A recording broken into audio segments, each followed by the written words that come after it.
I want to begin this morning by sharing with you a story from my own experience.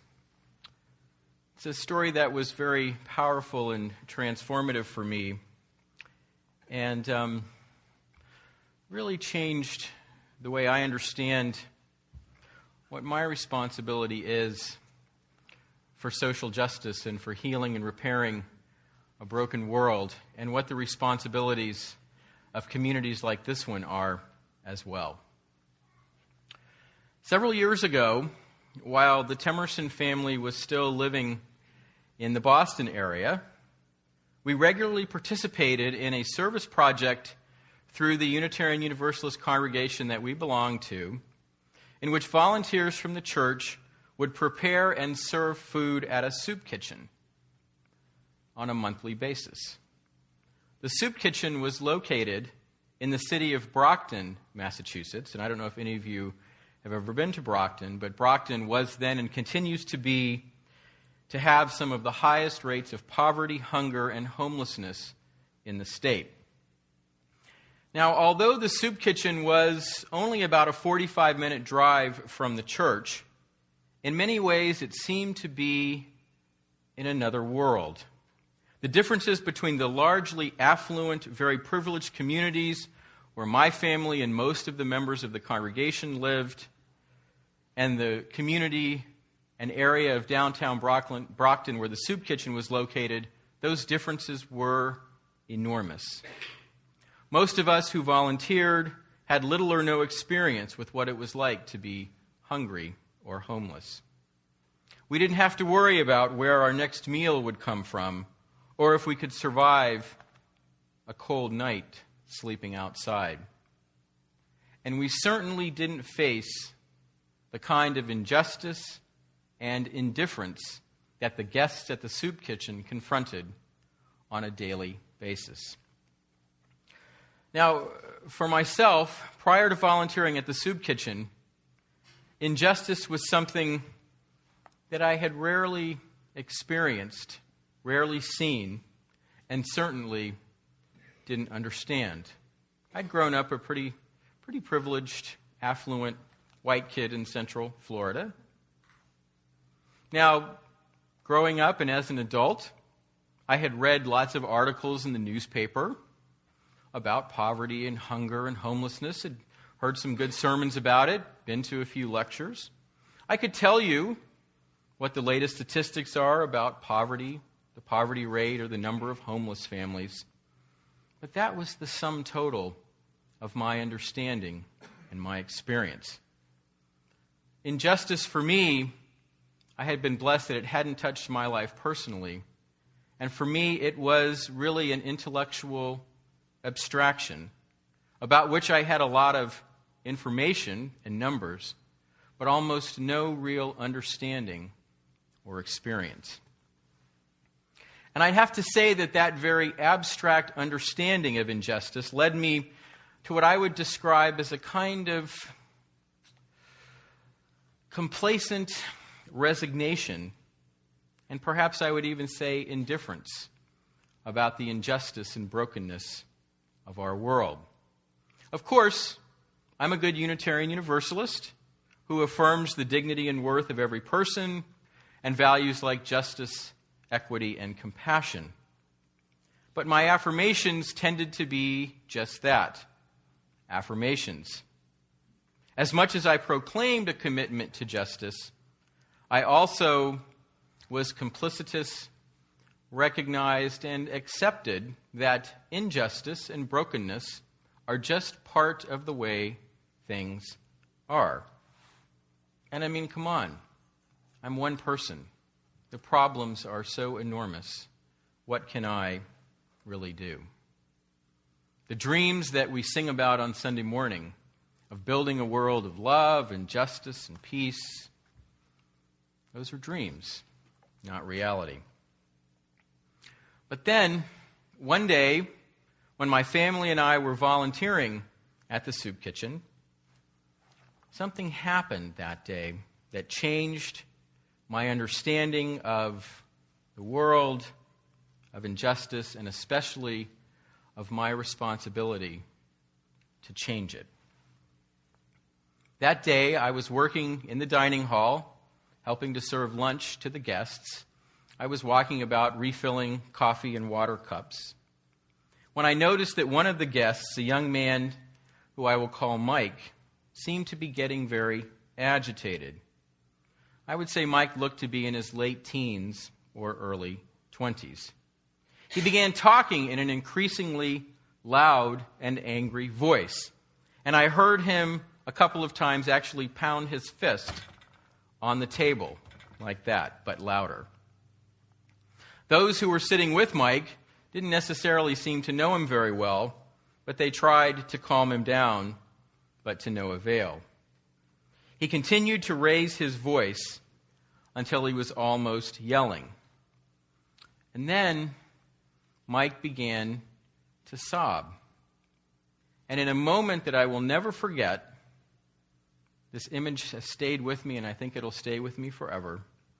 Mike, and I'm probably going to knock my microphone ajar, laid his head down on the table and simply said over and over again, "Why doesn't anybody care about me? Why doesn't anybody care about me?"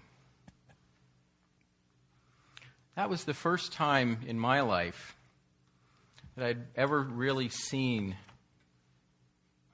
the face of poverty and injustice. A young man for whom life circumstances and society's indifference had caused him and were causing him to feel alone, unloved, and rejected. Now, I wish I could stand here today and tell you that in that moment that I reached out to Mike and offered him comfort and support. But I didn't. As Mike was starting to raise his voice and talk louder, I wasn't that far from him. I could feel myself backing away like this. And you see, rather than seeing a human being in pain, all I could hear in my mind and in my voice, in my thoughts, were a bunch of stereotypes. The stereotype of, that young male wearing baggy clothes. He must be on drugs. Maybe he's carrying a weapon, might become violent. So in that moment, when this young man was overcome with despair, I froze behind those stereotypes, behind my privilege and behind my acceptance of a world and a status quo in which people like Mike are forgotten and ignored.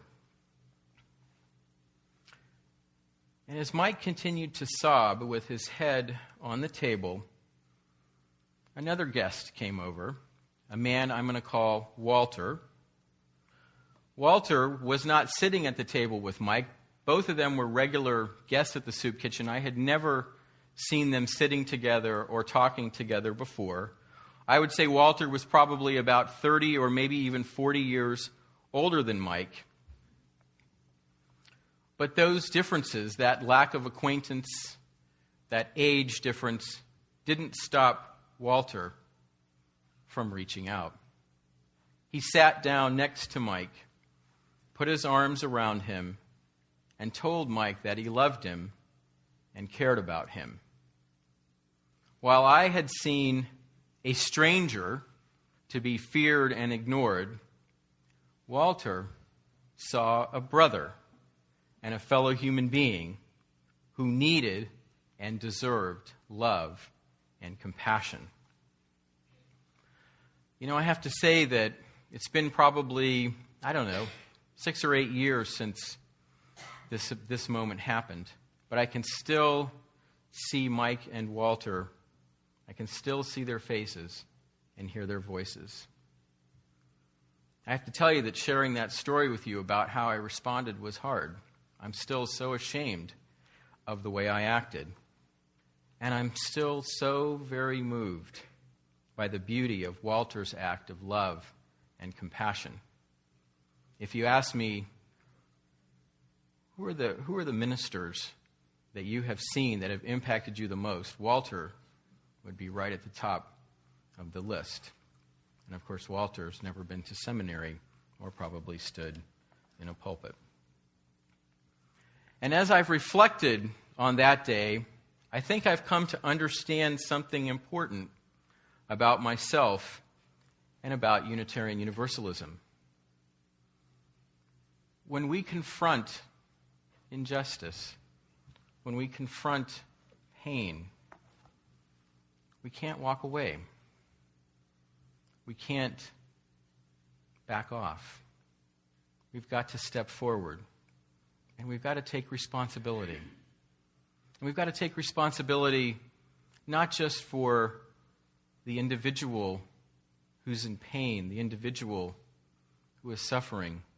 We've got to take responsibility for the conditions, the structures, the societal forces which compel and force people into circumstances in which they lay their head down on a table and lament, why doesn't anybody care about me? You know, we Unitarian Universalists affirm the most beautiful principles and values. Principles and values, I might add, that Walter, who's not a Unitarian Universalist, was embodying and living in that moment. The dignity and worth of every person, and love, justice, and compassion in everything we do. But as I exemplified that morning, there is often a gap between our affirmations and our actions, between what we profess on Sunday mornings and what we do and are willing to risk. Unitarian Universalism, friends, Unitarian Universalism has a beautiful vision of the world as it ought to be, of a world that is healed, that is just, that is at peace, and that is whole. But we can also, as I did that day, find ourselves unwilling, unable to take responsibility and to take action for turning that vision into reality. And turning our vision of a more just and peaceful world into reality, turning our visions and dreams of a healed and whole world into reality, that's at the heart of what it means to be a prophetic religion and a prophetic church community. We often think of the words prophet and prophetic as having to do with seeing into the future and making predictions about the end of the world, right? Who's a prophet? He's that guy who stands on a street corner with a sign, right? The end is near. Doom is around the corner, right? That's what a prophet is. Well, that's not really what a prophet is. Doomsday predictions aren't really what being prophetic is all about. As the prophets of the Hebrew Bible demonstrate, being prophetic is about courageously challenging the hypocrisy, the indifference, and the injustices of today, while at the same time pointing the way to a better and more just tomorrow. Being prophetic is ultimately about hope, not about doom. It's about building a world in which, as we read from the prophet Amos, a world in which justice rolls down like waters and righteousness like a mighty stream. You can't say it any better than that. It's no accident that Dr. King repeated that line over and over and over again in so many of his sermons and speeches. A world in which justice will roll down like waters and righteousness like a mighty stream. That's the vision of the beloved community. That's the vision. That's the dream. That's the world that we are yearning for. The title of today's sermon comes from a wonderful book by the Reverend Richard Gilbert called The Prophetic Imperative. And in this book, Dick argues that at its heart, Unitarian Universalism is a religion guided by what he calls a prophetic imperative. And this is what that means. I think what it means is that our religion, that ours is a forward-looking faith which refuses to accept that war and violence are inevitable, which refuses to accept that greed and selfishness are natural, and refuses to accept the idea that justice is a privilege for some rather than a birthright for all. That's what it means to live with the prophetic imperative. To put into practice the idea that justice is a birthright for all. And it is that prophetic imperative, an imperative grounded in bold opposition to an unjust status quo and in hope for a better tomorrow. It is that imperative which is at the heart of the Unitarian Universalist Church of Akron's work for social and economic justice, for peace and human rights, and for stewardship of this beautiful and bountiful earth. I am so convinced, I am so excited about the way this congregation is coming together as one community, not as a bunch of isolated individuals, but as one community to make a real difference in the world, to become, as our mission statement boldly proclaims, a prominent force for social justice and stewardship of the earth. In that beautiful essay that Meg wrote, she offers a wonderful image of what a Unitarian Universalist prophet does and looks like. You see, rather than standing on that street corner with a sign that says, "The end is near, doom is ahead," the UU prophet, you can correct me if I get this wrong, Meg, says, "The beginning is near." Holds up a sign that says, "The beginning is near." That this is a religion where we are always ready and willing.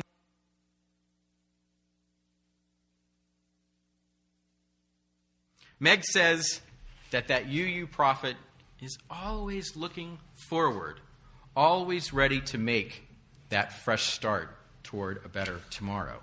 And friends, we are making a beginning that will move us as a faith community and as individuals beyond resignation and indifference to the status quo. A beginning in which we will courageously challenge injustice and oppression and stand on the side of love with all who seek a better world. That is our calling. That is our challenge. That is our prophetic imperative in the 21st century. The beginning is truly near, and may we have the courage, the commitment, and the compassion to make that beginning and make that journey together. Thank you so much for listening, and blessed be.